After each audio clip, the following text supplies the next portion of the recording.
One of the things that impressed me about Tripp is that his love for youth, and of course, he's always involved in the police department and anything that has to do with with bringing the youth and the police department together. So he worked in the Unity project with the police department in the city here, Tuscaloosa.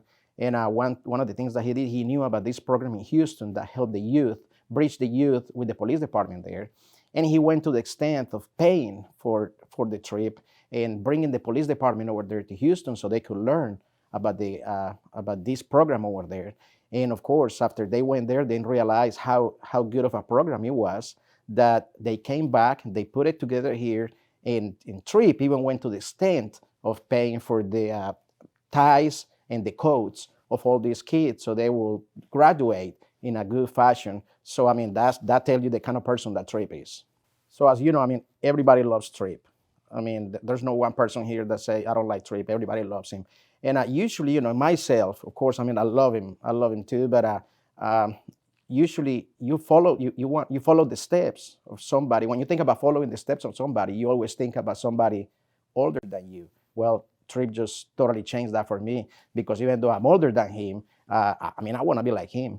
He's such a great community leader. He leads by example. He's one of those that I mean, not only that will take the shirt off his back from a friend, but he'll do it for anybody. And just I mean that Tripp is just that person that you just want to follow. That person that when he talks, you want to listen because you're always learning something from him. And I just I can say enough about Tripp.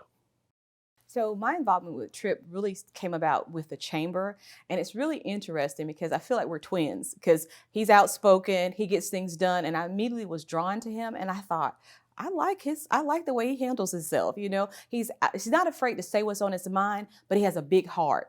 So that's real important to me. And I was like, you know what? I'm drawn to him. I want to see where this is lead. So I started following him. Whatever he joined, whatever he did, I started doing it. And eventually we ended up on a lot of the same committees, because we're the same kind of person. So we found ourselves at a bunch of meetings together. And we're like, we might as well start riding together or something. And I really love Tripp's spirit in getting things done. If can say anything about Tripp, he will get the job done. And I love that. For me, Tripp's legacy at the chamber was diversity, equity, and inclusion.